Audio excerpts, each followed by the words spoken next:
ゆうくんには、よそ見してほしくないの。予備選挙を通過したんです。しかも、不透明な予算をすんなり。深夜に東雲候補。Aujourd'hui, nous allons faire un récapitulatif de la série animée Love, Élection and Chocolate. Épisode 5, Mifuyu et Yuki sont dans la salle du club avec Shisato. Ils font leur numéro d'amour comique et passent aux choses sérieuses. Shisato semble préoccupée par l'idée de faire le discours à Mifuyu, mais elle est d'accord pour que Yuki se tienne tranquille.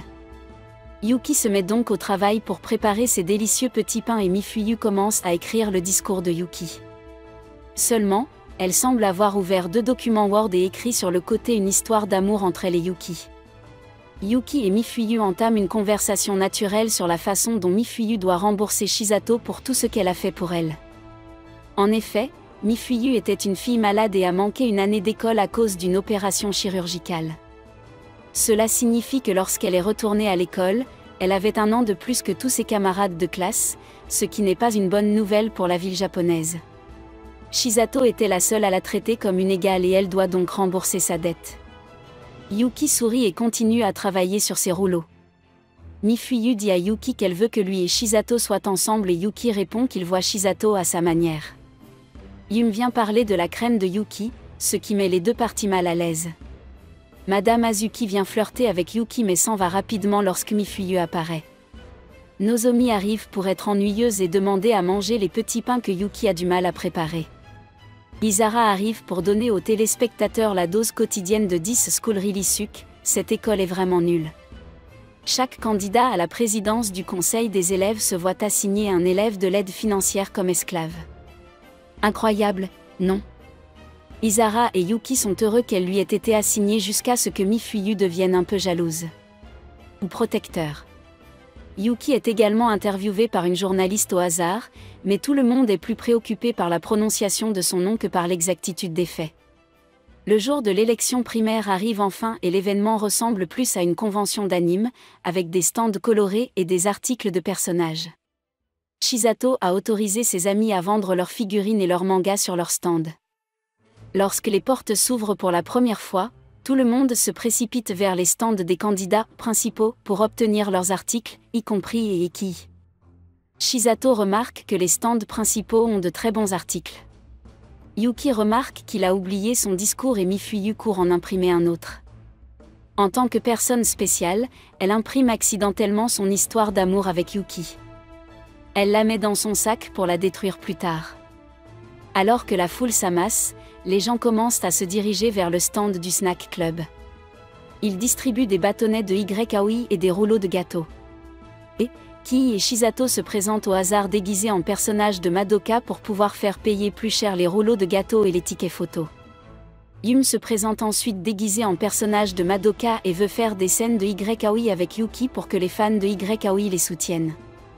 Après toutes ces folies, Mifuyu arrive et Yuki se rend dans la salle d'attente pour faire son discours. Mifuyu se comporte un peu différemment mais Shisato est trop occupée à faire semblant de ne pas être amoureuse de Yuki. Yuki arrive dans la salle d'attente où Moeji attend également pour faire son discours. Moeji dit que Yuki devrait le soutenir après les primaires car ils ont le même objectif de battre Satsuki. Yuki s'insurge que Moeji pense qu'il ne passera pas les primaires. Alors que Yuki se prépare à faire son discours, Mifuyu remarque qu'elle a donné à Yuki l'histoire d'amour et non le discours.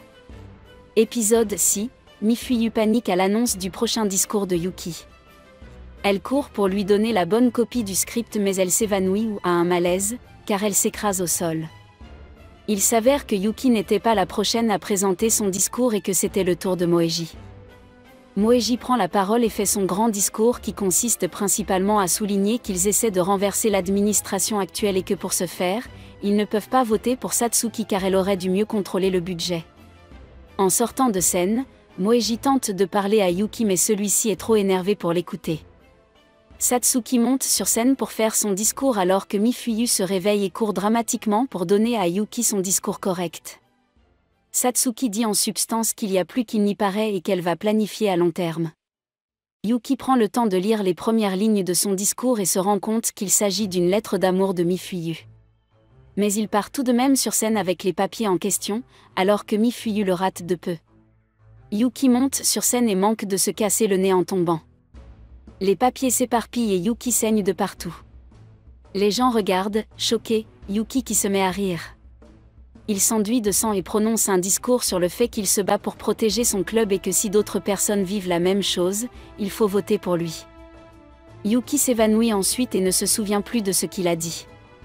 Mifuyu réussit à retrouver son histoire d'amour et tout va bien dans le monde.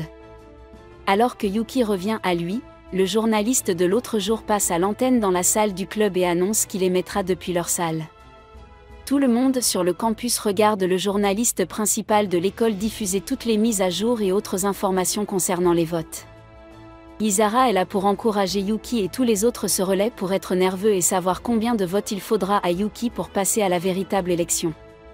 On craint également que si un quatrième candidat obtient suffisamment de voix, Yuki n'aura aucune chance car il y aura 2 indépendants. Tout le monde regarde les mises à jour et calcule les chiffres, ce qui donne lieu à de nombreux reportages stupides et passionnants. Bientôt, les résultats définitifs tombent. Yuki a obtenu suffisamment de voix pour passer à l'étape suivante et le quatrième candidat a perdu de justesse. Les amis bizarres de Shizato rendent ce moment spécial en lui donnant un peu de l'argent qu'ils ont gagné en vendant des mangas et des figurines.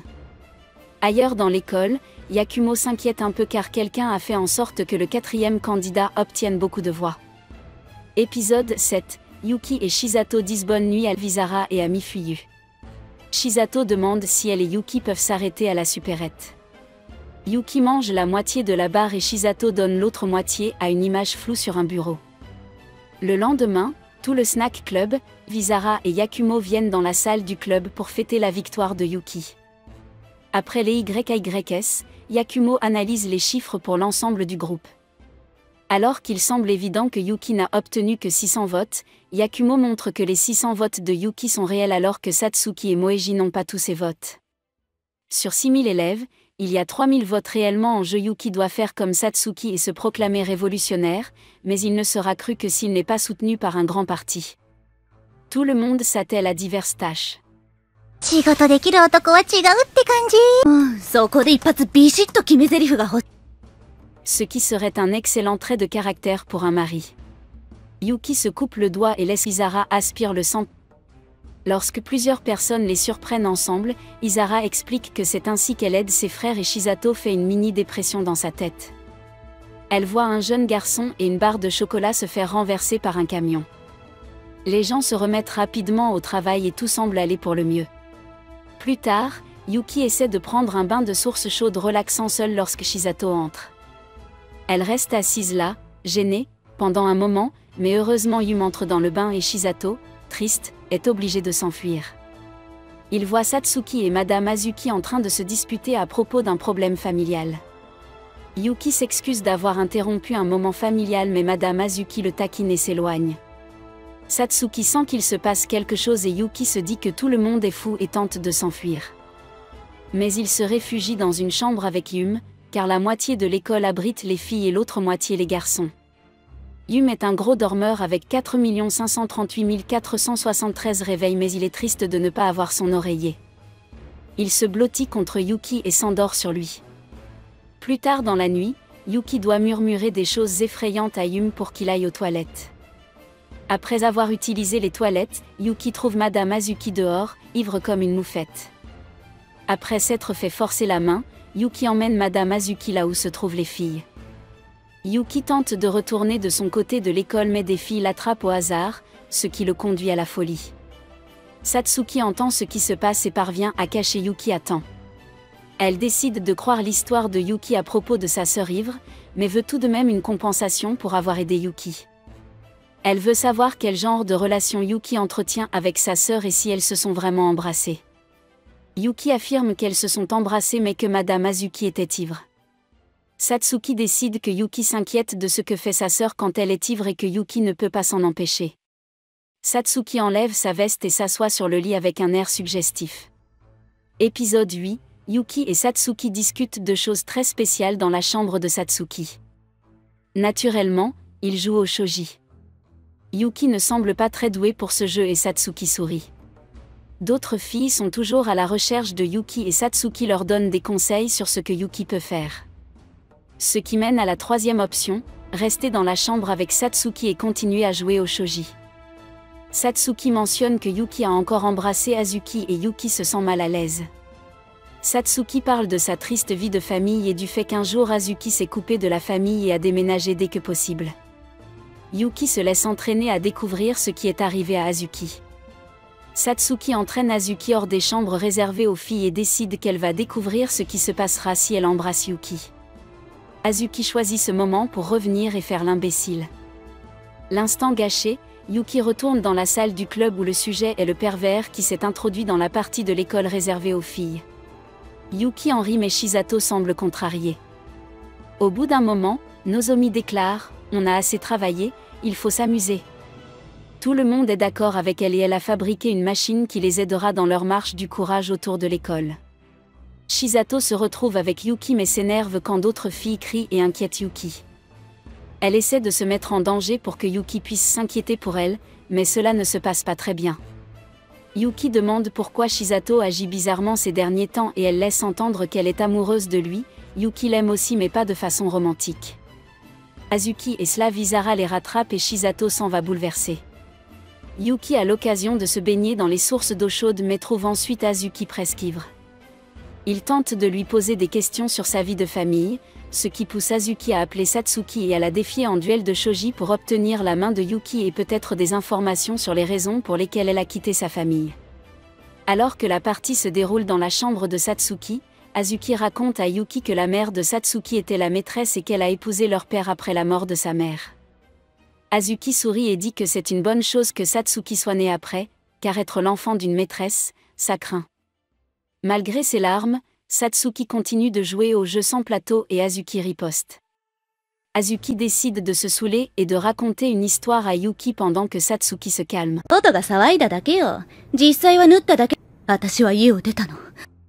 Mais il s'est avéré que son groupe sanguin était rare et que la personne avec laquelle elle était compatible était la mère de Satsuki. Satsuki et Azuki ont la même mère et Azuki est l'enfant de la maîtresse. Apparemment, le père était un vrai salaud et a ramené le bébé Azuki à la maison pour rendre la famille heureuse. Azuki se demande si sa mère la détestait mais elle ne se souvient que des bons moments. On lui a dit la vérité quand elle était adolescente et tout à coup sa famille heureuse s'est effondrée mentalement. Elle pensait que c'était à cause de sa belle-mère et de sa demi-sœur, mais l'idée que tout le monde était vraiment apparenté et le lui cachait était trop forte.